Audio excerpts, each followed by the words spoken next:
Now on 18 Eyewitness News.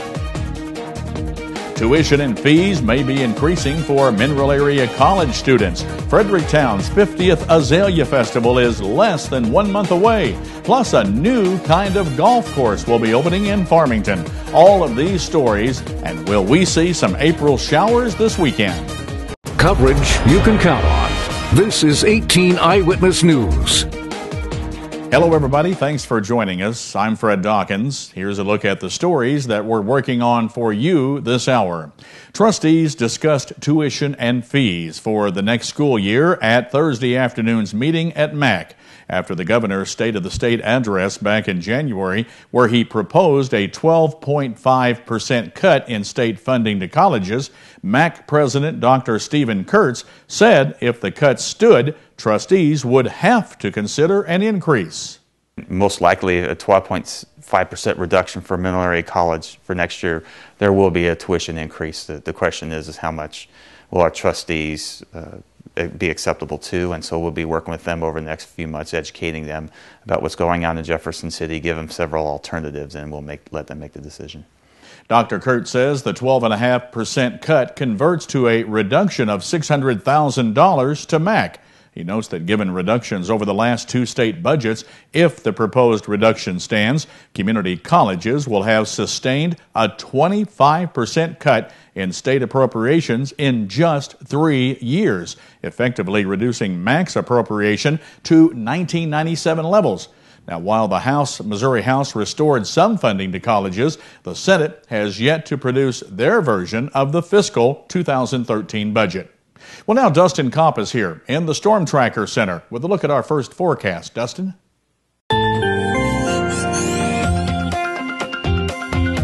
This evening, temperatures are in the 60s, 62 in Festus, 61 right now in St. Genevieve, 62 in Fredericktown, Ironton, Piedmont, 64 and 63 down in Poplar Bluff. This evening, mostly cloudy skies throughout the evening hours, 60 degrees by 7 p.m., mostly cloudy. About 55 degrees at your nighttime temperature about 9 o'clock tonight. And then by midnight, clouds continue, 51 degrees. Now tomorrow at the bus stop, showers and thunderstorms are going to probably start developing. We will most likely see a mostly cloudy sky, maybe a chance of a thunderstorm here or there, temperature around 46. More thunderstorms are on the way. I'll give you all those details coming up later in weather. We are less than 1 month away from Fredericktown's 50th Azalea Festival. One of the highlights is the vendors and crafts that fill Azalea Park the first weekend in May. Board member Irene Settles says they have vendors coming from 5 different states this year. We have them come from 5 different states this year. We have woodcraft, ceramics, quilts, jewelry, which is always very popular. We have candles, and then we have something in every person's price range, anywhere from 50 cents to several $100s. Irene says she also has some surprise vendors in the works as well. She says there's still room for local crafters, but they need to get their applications in immediately. We do have applications at the Extension Council, at the Chamber of Commerce, and at City Hall. The first Azalea Festival was in 1962. It featured a carnival and a parade. Now this year's parade theme is Maytime is Azalea Time. While most folks have enjoyed the unseasonably warm temperatures, they have had a negative impact for the American Red Cross. That's because blood donations are down. Now, you can help by donating at the St. Francis County Ambulance District's blood drive Friday. EMS Supervisor T.J. Isgrigg says the district started sponsoring blood drives last year. The Red Cross contacted me. From there, with Peggy Lake, we coordinate, like I said, 4 blood drives a year is what we try to do. If she needs an extra one in there somewhere, we usually try to put it on for her, so we'll sponsor it. Isgrigg says as a paramedic, he's very aware of the constant need for blood. You can donate at the St. Francis County Ambulance District blood drive Friday from 10 in the morning until 2 in the afternoon. They're located at 802 Electric Street in Farmington. The John J. Pershing VA Medical Center in Poplar Bluff will be celebrating the contribution of their volunteers all next week. Acting Chief of Voluntary Services Donna Reynolds says the highlight will be the center's annual Volunteer Week luncheon next Friday. We do this once a year. This year it's going to be held at the American Legion Hall on April 20th at noon. Anyone who wants to come needs to call me and pay their $12 for the luncheon, but the volunteers get to eat free, and they'll also be receiving awards for the day. Donna says almost 200 volunteers make an important impact at the Pershing Center, performing about 25,000 hours of service last year. During National Volunteer Week, VA volunteers nationwide received recognition for their services to veterans. And when we come back on 18 Eyewitness News, the city of Farmington opens a different kind of golf course. That story's coming up only on 18 Eyewitness News. You're watching 18 Eyewitness News with Fred Dawkins, Dawn Arnold, Chief Weathercaster Dustin Kopp, and Jeremy Martin with sports. 18 Eyewitness News continues. Saturday marks the grand opening of the city of Farmington's new 18-hole championship disc golf course in Engler Park. Director of Farmington Civic Center Bill Towler says disc golf is played much like traditional golf, except with highly engineered and aerodynamic discs. We all had the old Frisbees when we were growing up. Well, this is a newer, more high-tech version of a Frisbee. And again, the golf is game played just like golf. You throw the disc, you'll pick it up, throw it again until you get to the basket. The Farmington Disc Golf Course is free to play, and the discs can be purchased at the Civic Center. Now, Towler adds that Saturday's open house will feature some very special guests. We'll have the course designer. His name is David McCormick. Will be here. He's been in this business for 28 years, so he knows a little bit how to handle these things. He'll be here. There's a young man who is a national winner of the Professional Disc Golf Association that'll be here doing some demonstrations and also instruction. And by the way, professional golf discs like those will be given away at the open house. They can fly up to 500 feet. The open house runs from 10 in the morning until 2 in the afternoon. The former head football coach at Poplar Bluff High School is facing an April 27th hearing on burglary and stealing charges. 39-year-old Michael Shane Kirby is charged with stealing $1,100 in checks and cash from a football fundraising account from August to October of 2010. He is also charged with first-degree burglary for allegedly breaking into the home of a former girlfriend last June. Kirby is free after posting a $100,000 bond. He'll go before Judge John Bloodworth in Butler County Circuit Court for the preliminary hearing. Kirby resigned as the Mules head coach on November 1st, 2010. Two Bernie teenagers are facing arson charges for burning down the city park pavilion.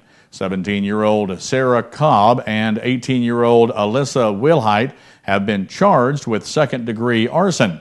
According to media reports, police dispatch got a phone call and a tip on Monday that Cobb and another female juvenile burned down the pavilion. Court documents show that Wilhite was questioned about the fire by an officer responding to a shoplifting call. Authorities say Wilhite then told them that she and Cobb, along with the other juvenile, were bored and set fire to that pavilion. After being questioned by police, the juveniles confessed to the crime. When police asked Cobb why they did it, she said they wanted to do something crazy.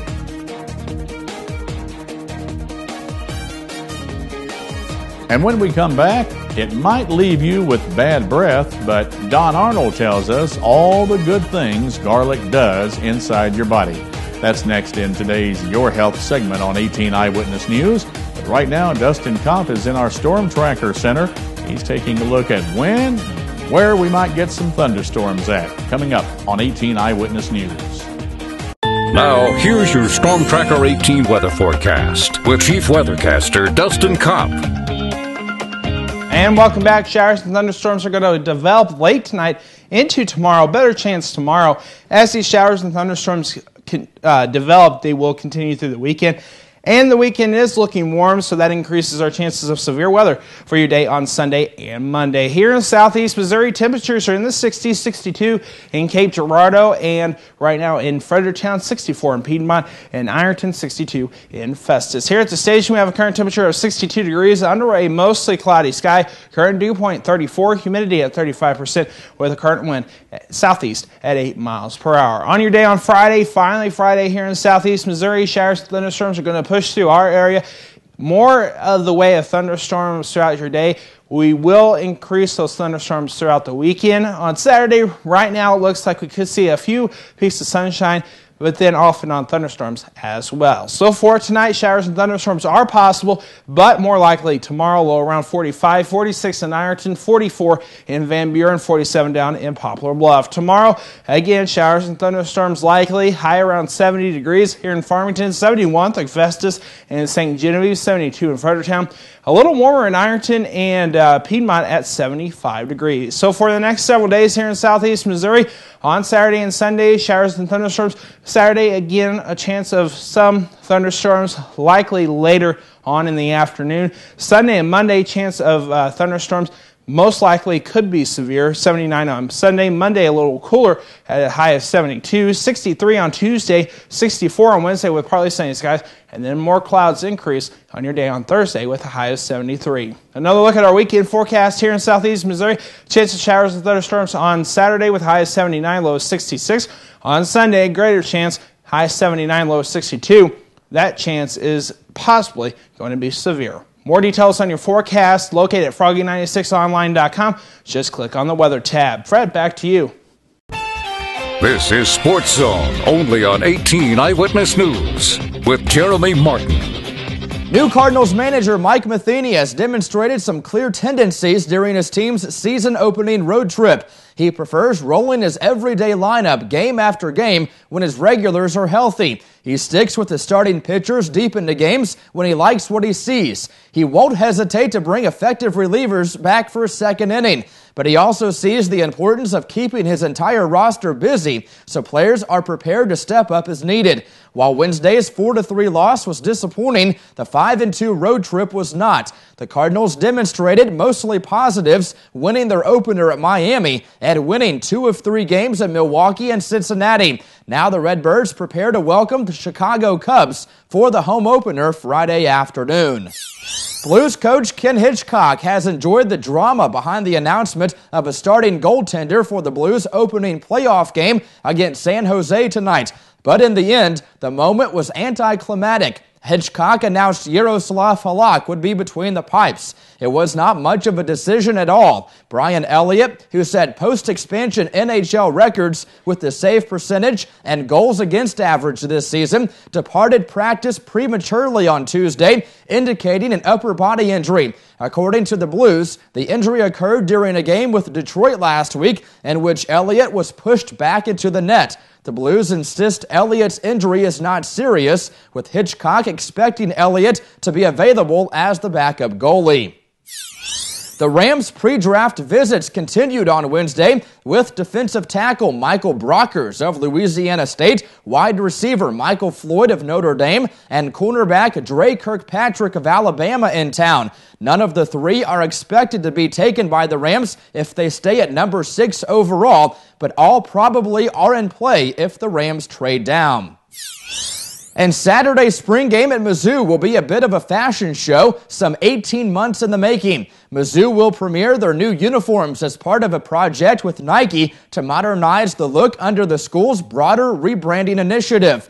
The changes will include removal of the Block M that has adorned its helmets in one form or another since 1971, apparently in favor of either the oval tiger head or the word Mizzou, that Missouri and Nike's studies have shown to be the school's most distinguishing symbols nationally. Coach Gary Pinkel is very much a traditionalist and had to be nudged some to go along even with changes that he says will be first class, crisp, and not gaudy. And that's a look at sports. We'll be back with today's Your Live segment right after this on 18 Eyewitness News. Do you see news happening in your neighborhood? Email us at news@kdkz.tv. Dustin Kopp early this morning, a lot of reports of frost everywhere in the 18 Eyewitness News viewing area. Is that the last we're going to see? It's still kind of early. We don't normally have a cold spell like we have when we've had a warm spell like we've had. But you never know. We may get us another frost here or there. But what the main focus right now is we're going to be starting to see thunderstorms with the heating that we're going to be seeing for the next several days. Tonight we may see a chance of thunderstorms, but more likely tomorrow. And as the heat increases into the weekend, on Sunday and Monday, that's a great chance of seeing some severe weather. All right, so the better chance will be in toward the Monday morning hours, right? Right. Late Sunday, Monday morning. Right. All right, thank you for joining us. Join us later on tonight for more, and then tomorrow morning at 6 a.m. for our early morning edition of 18 Eyewitness News. Have a blessed evening, everybody. God bless you. Have a good night, everybody. Newswatch is next.